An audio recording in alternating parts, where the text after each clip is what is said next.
You mentioned Xavier Worthy. Let's give him some props before we move on. There's so many different things we could talk about. I get an idea in my head, and I want to mention it before it goes away and doesn't come back. 8 targets, 8 catches, 157 yards, and 2 touchdowns. And had you known, Christopher, that no former Texas Longhorn... I did not know that. There's a fine line between horns up and the Malocchio. I'm just telling you. This is horns up. This is the Malocchio. And you better watch out. I you better watch out. Certain people know. Yeah. Certain people know you do not want my Malocchio, baby. It's more potent than I realize. You better I better have a glove to keep it under control. But anyway, Texas had never produced a player who scored a touchdown in the Super Bowl before last night. And Alabama apparently hadn't either with Devontae Smith. How in the world? That's crazy. Two of the premier programs in 58 prior Super Bowls, no Texas player, no Alabama player scores a touchdown in any of those games. Yeah, I never would have thought that. I mean, two of the most storied franchises in the history of college football, especially Alabama, just with all the ballers they've had to come out of school there in the Nick Saban era, you just would have figured somebody there had scored a touchdown. Texas, you just thought by sheer numbers and the fact that we've been so relevant in college football and the NFL for so long. It's truly amazing. It is amazing. It was great to see Xavier Worthy show up. Hopefully that continues for the Chiefs for next year. But as we saw with that Chiefs offense, adjustments need to be made. That's not fair what they did to Mahomes last night. Tom Brady never had to play with an offensive unit that was like that right there. No actually great quarterback really ever had to play with a unit like we saw last night get totally outclassed. Now, Mahomes didn't play his best. Kelsey didn't play his best. I thought the refs gave the Eagles a few calls early on in the football game, but all in all, it didn't matter. Mahomes and company were going to have to be special, and we got to an early part of the game, Mike, and I was like, oh my gosh, they can't run. Stop running it. Just throw the ball every play. Forget it. It's a waste of time. And those are little clues that you see early on there. You're just like, oh, man, they're in deep crap today. They got no chance here. I'm looking at the game book, the official play-by-play, because it's all a friggin' blur when you're sitting there for 4 hours, and it's hard to remember what happened when. But it was early in the game. Yeah. I don't know where Patrick Mahomes threw it instead, but Xavier Worthy. Down the middle. With those – no, left sideline. Okay. He was down the left sideline. He had a step, single coverage, and Mahomes stopped and looked and had a chance to get rid of it and didn't pull the trigger. I think I remember Xavier the play. Worthy, the fastest guy in the NFL. Right. The fastest guy in the NFL.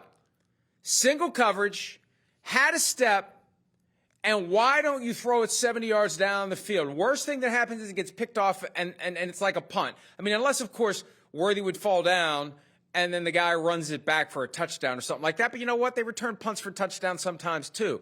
That was stunning that Mahomes didn't pull the trigger. You get a guy as fast as Worthy, single coverage, in a game of that magnitude with history on the line. I mean, that's one of those moments where that brass ring isn't going to grab itself.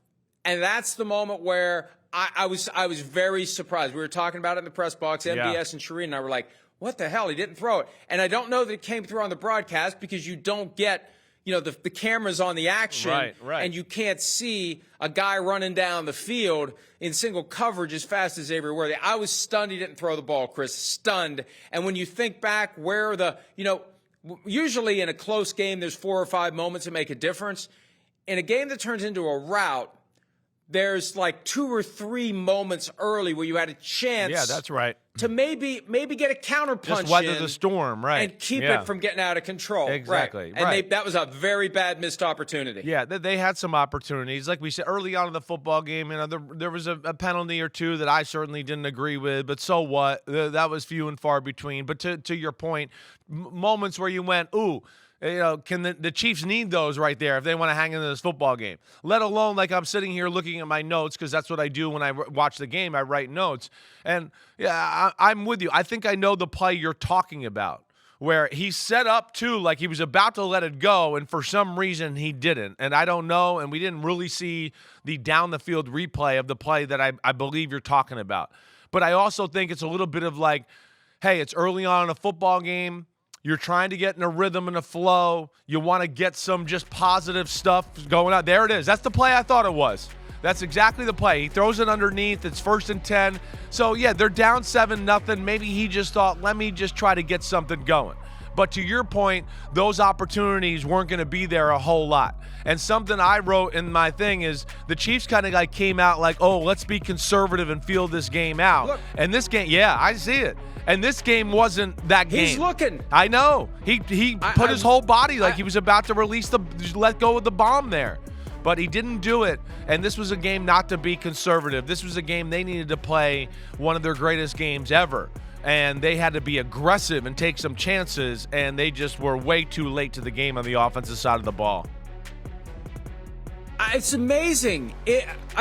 We've seen that from him so many times, and when he started to cock and look downfield, I'm thinking he's going to throw it. And so we never see Worthy. So you say Worthy was a good step or two behind the guy going down the left sideline there?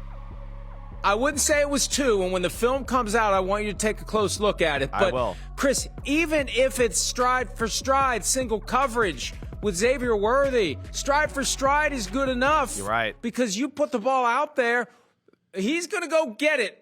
He's going to get a better chance to get it than the guy who's trying to keep up with him. If whoever was covering him was keeping up with him, then bravo. You're running faster than the Lord made you, because you shouldn't be stride for stride with Xavier Worthy. But, yeah, there you go. Here we go. Here we go. There's a freeze frame. So you're right, though. He's got about a half a step, but it's a type of speed to what you're explaining. And that's early. That's early. Still. You turn that on, you're running, you're running 40 yards in a straight line, fastest 40-yard dash ever. You're going straight. You put that ball in the air. I'm perplexed, because we've come to expect that when there's a chance to go for the jugular, even though it's early, that would have changed. Think about that. It would have changed everything. They get a lightning strike like that, and it's 7-7. That changes the whole vibe going forward. It still might have been a suffocation by the Eagles, but that's the one moment. The one moment. And I hope at some point somebody asks Mahomes, why didn't you throw it to Xavier Worthy on that 1st and 10 play? Yeah, there's not a lot of opportunities. And when you have a guy like that fast, it's the rule is, you've heard me say it, if he's even, he's leaving. Usually, yes, that's why wide receivers are who they are. When they see the ball, they can accelerate to a different degree than maybe DBs can. And they're not going to have a whole lot of those opportunities during the football game. But I can understand what he's thinking there. 1st and 10, we're down 7-0. We've done nothing so far. Let's see if I can just make sure I get us, a first down or two here and get going that way. And me and Xavier Worthy have not been necessarily on the same page with deep balls all year and been like a sure thing. So I think he probably just took the conservative way out there. And then, Mike, as the game goes on, there was a few plays on the replay, too, where it looked like there might be people open down the field, but it just didn't matter because he was under such duress, he couldn't ever calm down and sit there and look or throw the ball down the field. So there was where, right, they're having a hard time getting open underneath on short routes. They can't run at all. Zero. They're running into a brick wall when they do that. And then anytime they want to throw the ball past 5 yards, they don't have enough time to let anything happen that way. And that's where they were just completely outclassed. Up front on the offensive line, we saw not enough weapons in the back end. And then, of course, you couple that with Mahomes not playing his best. That's how you get your ass beat in the Super Bowl and lose, basically 40-6. One last point on that Worthy play. And again, it would have made it 7-7 if he hits him for a touchdown. But I just wonder whether he thought maybe the walls were closing in faster than they were, that if he would have taken the time to crank up and throw a 70-yard pass, somebody would have hit him during, somebody would have maybe hit him hard after. I don't know why I would think that, though, as we watched that. Nobody was even close to him. Nobody's even close to him. Pete. He had all the time to do it. All the time in the world to do it.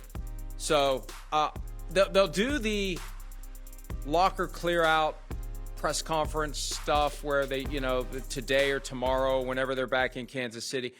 Please, somebody who covers the Chiefs, ask him, why didn't you throw the ball? I need to know why. I must know why he didn't throw the ball. Yeah, I don't think that. I'm taking a cue from Peter King years ago saying, right. I demand to know what twerking is. I demand to know why Patrick Mahomes didn't I throw would the be ball to shocked Xavier if it's Worthy. much of a different answer than you're going to get than what you heard. I again, like you saw there, he wasn't blowing by him wide open right there, and it's early on in the football game, right? But that was maybe one of the few opportunities they really had, because we know from that point on it got harder and harder, and that was actually one of the few plays you saw right there where he had enough time to maybe let the ball loose and let something develop down the field. Hi, it's Mike Florio. Thanks for watching PFT on YouTube. Hit subscribe for the latest news and analysis from Pro Football Talk.